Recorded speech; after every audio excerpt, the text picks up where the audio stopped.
సర్వమంగళ మాంగళ్యే శివే సర్వార్థ సాధకే శరణ్యే త్రయంబకే దేవి నారాయణే నమోస్తుతే. జ్యోతిషాభిమానులకు అందరికీ నమస్కారం. 2026 జూన్ మాసంలో మాస ఫలితాలు. 2026 జూన్ మాసంలో మిథున రాశి వారి యొక్క మాస ఫలితాలు. మిథున రాశి వారికి 6 గ్రహాలు అనుకూలంగా సంచరిస్తూ 70 నుంచి 80% సుఫలితాలు వచ్చే వాతావరణం ఈ 2026 జూన్ మాసంలో కనిపిస్తుంది. షష్టమ లాభాధిపతి అయినటువంటి కుజుడు ఈ జూన్ నెల 20 వరకు లాభంలో మేషరాశిలోనే సంచరించడం వల్ల గట్టి పోటీని సైతం సునాయాసంగా ఎదుర్కొంటారు. రియల్ ఎస్టేట్ రంగంలో లాభాలు అందుకుంటారు. భూ వివాదాలు, కొన్ని సమస్యలు పరిష్కరించుకుంటారు. కోర్టు వ్యవహారాలు కూడా మీకు అనుకూలంగా ఉన్నాయి. వాహన లాభాలు కానీ భూ లాభాలు కానీ కనిపిస్తుంది. నూతన భూములు కొనుగోలు చేసేటువంటి ప్రయత్నాలు కూడా చేస్తారు. జన్మరాశ్యాధిపతి చతుర్థాధిపతి అయినటువంటి బుధుడు ఈ నెలంతా కూడా జన్మరాశిలో మిథున రాశిలోను, ద్వితీయంలో కర్కాటక రాశిలోను సంచరించడం వల్ల జన సంబంధాలు పెరుగుతాయి. వ్యాపార అభివృద్ధి, ఆర్థిక అభివృద్ధి బాగుంది. వ్యాపార విస్తరణ జరుగుతుంది. సొంత వ్యాపారం కానీ లేకపోతే సాంప్రదాయ వ్యాపారం కానీ మరింతగా విస్తరించేటువంటి పరిస్థితి. ఆర్థికంగా బలపడతారు. కుటుంబం కోసం నూతన వస్తువులు కొనుగోలు చేస్తారు. సప్తమ దశమాధిపతి అయినటువంటి గురువు ఈ నెలంతా కూడా ద్వితీయంలో కర్కాటక రాశిలో సంచరించడం వల్ల జన సంబంధాలు పెరుగుతాయి. జీవిత భాగస్వామి విషయంలో సానుకూల వాతావరణం ఉంటుంది.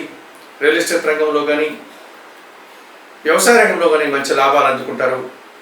విద్యార్థులకు మంచి ఫలితాలు వస్తాయి. సమాజంలో గౌరవ మర్యాదలు, వృత్తి ఉద్యోగ వ్యాపారాల్లో రాణింపు కనిపిస్తుంది.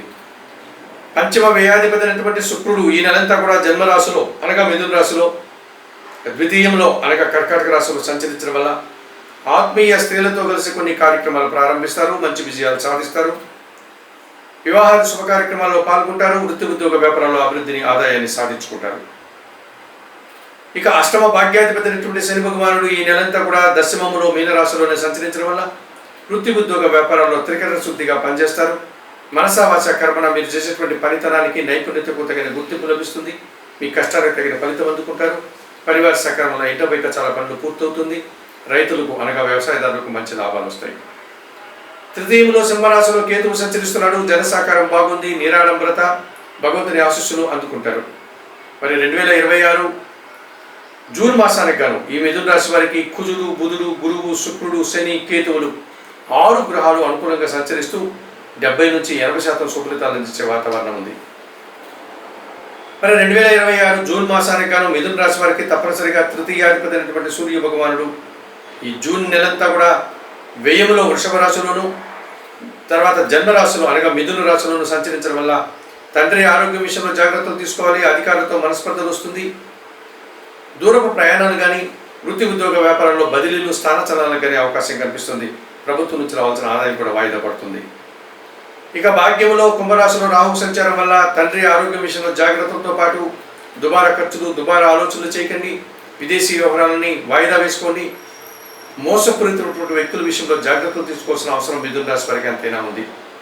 2026 జూన్ మాసంలో ఈ మిథున రాశి వారు తప్పనిసరిగా భాగ్యరాహు దోషం నుంచి బయటపడడానికి కనకదుర్గాదేవిని దర్శించండి. శ్రీదేవి కర్కమాల స్తోత్రం చదువుకోండి. వెయ్యిలో ఉన్నటువంటి రవి దోషం నుంచి బయటపడడానికి సూర్యోదయానికి ముందే నిద్రలేసి స్నానం ఆచరించి ఉదయించే సూర్య భగవాన్ని దర్శించి నమస్కరించండి. సూర్యాష్టకం చదువుకోండి.